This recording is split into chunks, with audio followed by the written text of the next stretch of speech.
Les stéréotypes, ce sont des croyances qui sont partagées concernant les caractéristiques d'un groupe de personnes. Ces croyances partagées, elles peuvent porter sur des caractéristiques comme des traits de personnalité, mais aussi des comportements.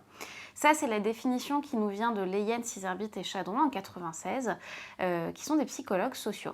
Les stéréotypes, ils peuvent être certes négatifs, comme par exemple les femmes sont mauvaises en mathématiques, mais ils peuvent également être positifs, comme par exemple les femmes sont douées avec les enfants. On ne parle pas de l'effet qu'ils produisent, mais bien des stéréotypes en soi et de leur valence.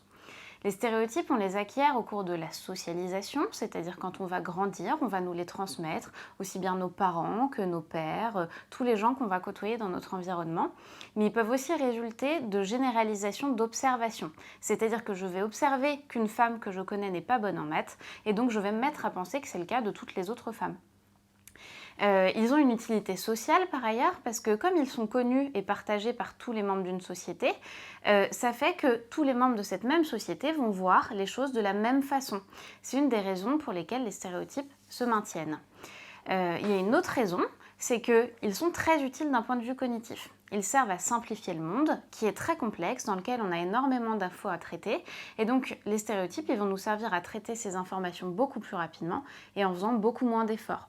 En somme, on peut considérer que ce sont des raccourcis qui nous aident, du fait de notre fonctionnement cognitif limité, à faire face à un monde très complexe. Par ailleurs, les stéréotypes, ils ont un niveau d'automaticité très élevé, c'est-à-dire qu'ils vont s'activer très vite quand on va rencontrer quelqu'un qui appartient à un groupe. À ce moment-là, quand on doit porter un jugement sur quelqu'un, on risque de lui appliquer le stéréotype. Et c'est là que entre en jeu le préjugé. Le préjugé, c'est quand on va attribuer une caractéristique à quelqu'un parce qu'il appartient à un groupe qui est stéréotypé. Donc ça veut dire que si je vais rencontrer une femme, je risque de penser avoir un préjugé envers elle et penser qu'elle est moins bonne en mathématiques parce qu'elle appartient au groupe des femmes.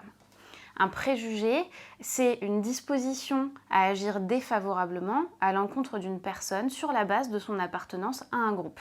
Donc là, il n'est plus de question de valence positive et négative, il y a bien cette notion d'agir défavorablement.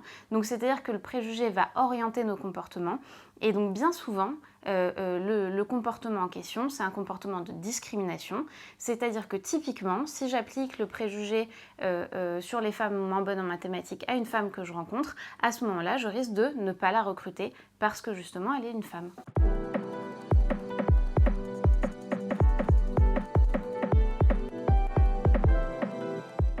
Alors les impacts psychologiques des stéréotypes, préjugés, discrimination, c'est avant tout des impacts sur les ressources cognitives. C'est-à-dire que ça a des effets délétères sur tout ce qui est raisonnement, capacité de réflexion et capacité à prendre des décisions.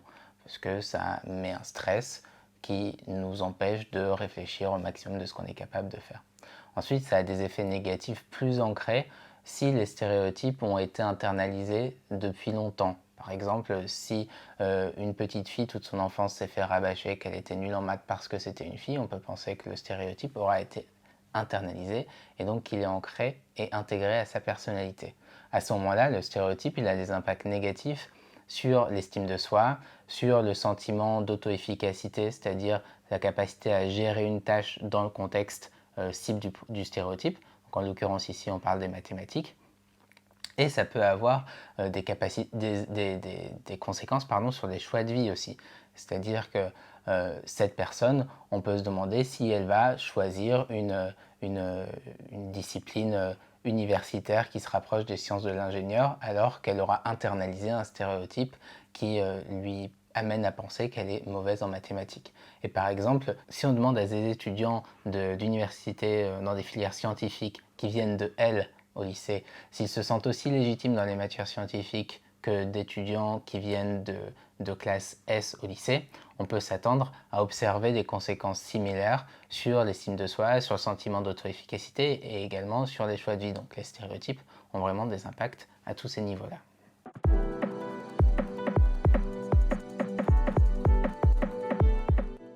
Les stéréotypes peuvent varier en fonction du groupe.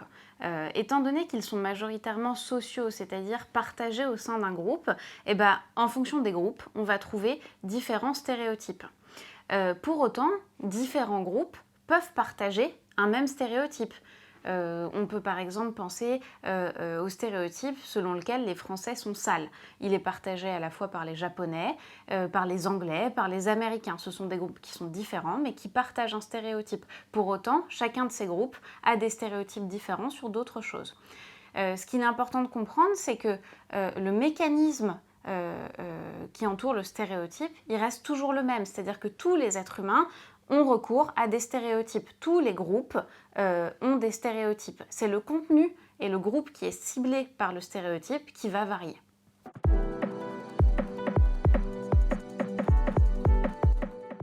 En entreprise, les stéréotypes, ils ont tendance à reproduire les inégalités sociales parce qu'ils vont impacter les comportements à la fois de ceux qui doivent juger des individus et à la fois des individus qui sont eux-mêmes jugés.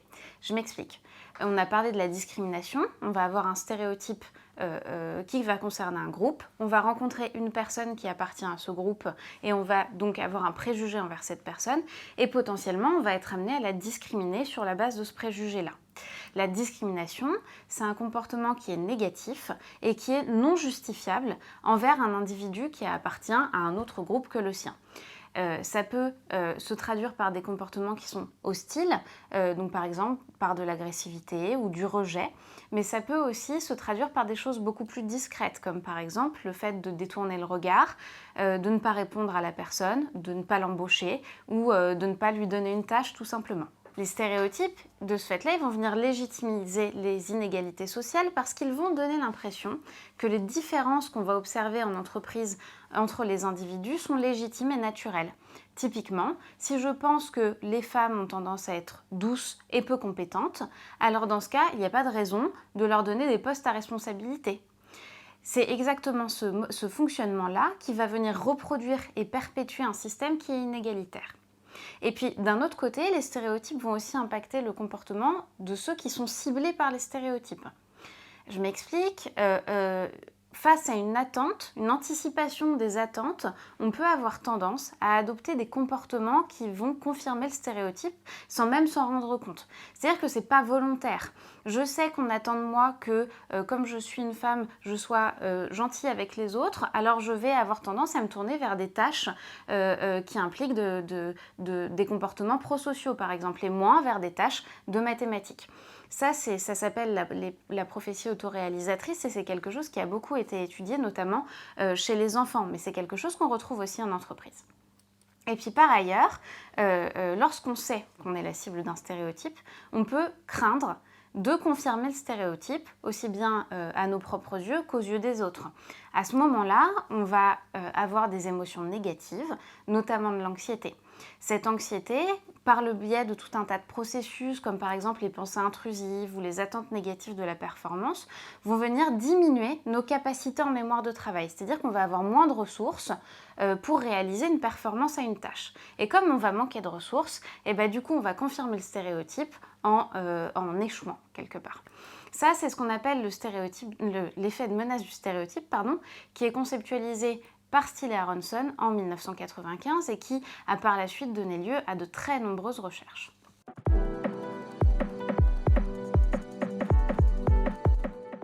Dans le recrutement, le secret, c'est comme pour tout, c'est la préparation. C'est-à-dire qu'il va falloir bâtir un projet de recrutement qui soit clair et très délimité dès le début. Donc on va construire une grille d'analyse, une grille d'évaluation sur des critères qui sont très clairs et qui sont non stéréotypiques pour chercher à limiter le plus possible les biais. Donc on va chercher à savoir ce qu'on cherche et comment trouver ce qu'on cherche. Ça peut se faire sur la base d'entretien. À ce moment-là, on va construire une grille d'entretien qui va mettre en avant ce qu'on va chercher et comment on va l'évaluer. L'idée, ça va aussi être, si on peut évidemment, de croiser les regards le plus possible, donc faire passer plusieurs entretiens avec différentes personnes par exemple, pour diminuer les biais individuels qu'on a parfois tendance à oublier. Si on utilise aussi des outils pour objectiver certains construits, comme par exemple des outils d'évaluation des compétences ou des outils d'évaluation des motivations, Dans ce cas, il faut bien faire attention à utiliser des outils qui soient fiables, qui soient validés, qui reposent sur des théories, etc., pour être sûr de ne pas reproduire les mêmes erreurs d'une autre façon. Si vous voulez en apprendre plus sur ce sujet-là, n'hésitez pas à lire le livre S'approprier les nouvelles méthodes de recrutement que nous avons coécrit avec Alexis aux éditions d'Uno Labérage.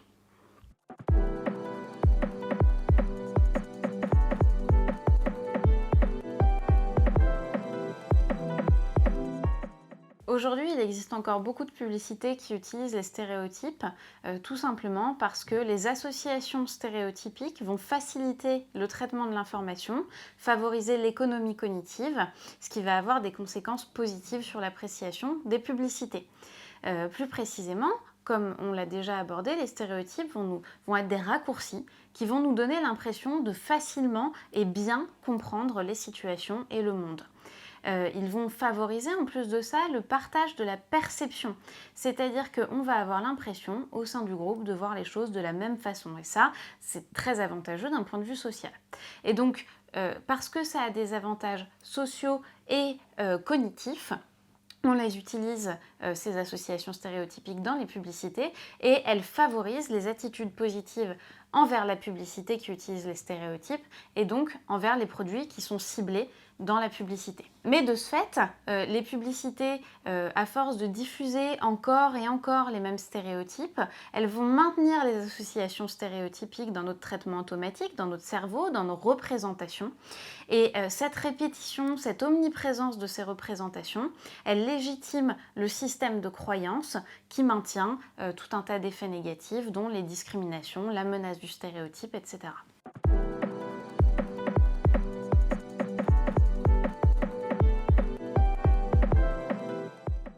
Pour les plus jeunes, l'idée c'est de sensibiliser au plus tôt, donc en intervenant à l'école, au collège, au lycée, et l'important c'est de faire prendre conscience des associations d'idées. Donc tout simplement, au lieu qu'un élève se dise j'ai perdu parce que c'était un garçon ou j'ai une mauvaise note parce que c'est un truc de fille, il faut que l'élève sache ce qu'il se passe réellement entre l'événement et sa conclusion. Si tu as perdu, c'est parce que c'était un sport où le poids est très important et en l'occurrence le garçon qui a gagné, il est plus lourd que toi, il est plus grand, donc c'est normal qu'il ait gagné, mais si c'était plus grande et plus lourde, eh ben, tu aurais gagné, tout simplement. Et donc c'est pas une question de genre mais de caractéristiques physiques, et si tu changes ou si tu as une action sur tes caractéristiques physiques, dans l'absolu, tu aurais pu gagner. Et en tant qu'adulte, on a aussi un rôle important parce qu'on peut agir en relevant toutes les associations d'idées que font les enfants et en les entraînant justement à avoir ce mécanisme de décomposition pour savoir réellement ce qui se passe. En tant qu'adulte, on a aussi énormément de ressources, des ressources en ligne, des livres, des articles, pour comprendre les stéréotypes, leurs conséquences négatives et savoir soi-même décoder ces associations d'idées pour pouvoir les enseigner ensuite aux plus jeunes. Et bien sûr, pour commencer à découvrir tout ça, la plateforme à compétences égales, c'est l'endroit idéal.